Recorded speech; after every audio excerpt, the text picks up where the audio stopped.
Everyone thinks a lighthouse is just a building. They're profoundly wrong. A lighthouse isn't merely stone and light. It's a sentinel, a lonely heart beating against the vast indifference of the sea, and for centuries, it was the keeper's own heart that sustained its vital pulse. These weren't just jobs, they were callings.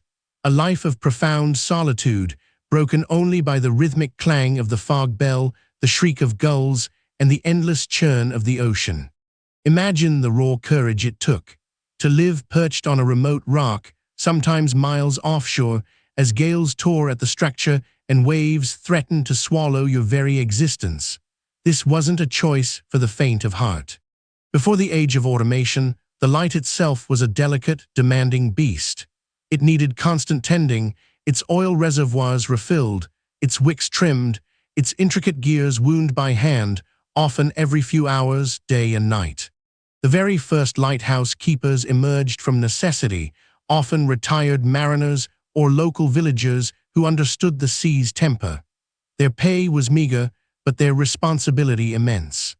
Take the story of Ida Lewis at Lime Rock Lighthouse in Rhode Island, who from 1857 saved at least 18 lives, earning her the nickname the bravest woman in America.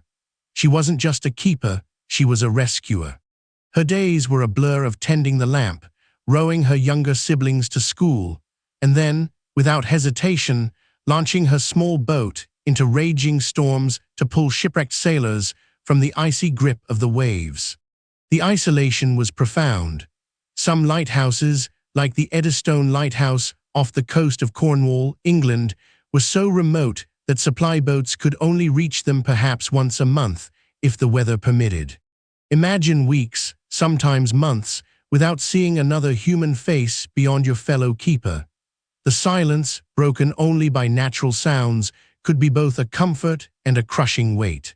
Many keepers developed deep connections with the natural world around them. Birds became companions, the changing tides a constant rhythm, the stars above a familiar, unchanging map. They often kept meticulous logs, detailing weather, passing ships, and even their own mundane routines. These journals offer a rare window into their unique daily existence. The routine was everything: waking before dawn, polishing the brass, trimming the wicks, winding the mechanisms. Each task a meditation, a small act of devotion to the light.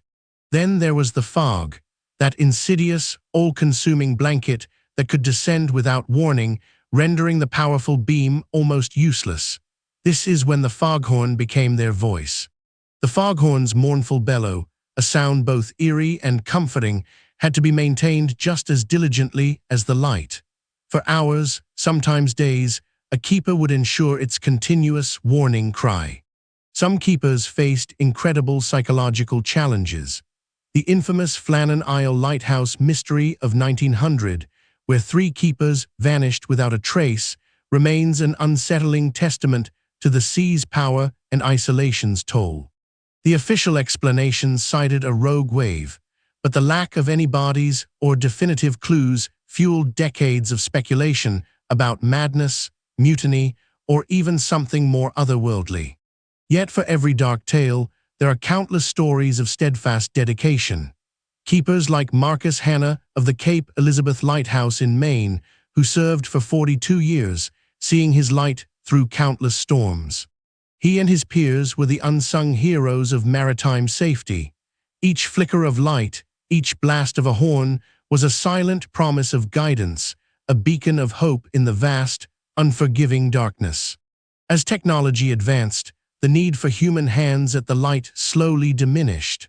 Automation began to replace the keepers, first with clockwork mechanisms, then with electric lamps, and finally with remote monitoring. The last manned lighthouse in the United States, the Boston Light, saw its final keeper depart in 1989. An era spanning centuries quietly drew to a close. Today, many lighthouses stand as historic monuments, their lights still shining, but their human heartbeats replaced by circuits and sensors. They are monuments to an extraordinary way of life.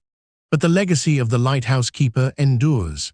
Their quiet resilience, their their solitary vigilance, their unwavering commitment to guiding ships through storm and fog whispers through the salty air. They remind us that even in the deepest solitude, one can find immense purpose, and that a single steady light can indeed change the world for those lost at sea. Their story is a gentle reminder of the profound strength found in quiet duty and the enduring power of a guiding light. Drift deeper into history's quiet corners with our next journey.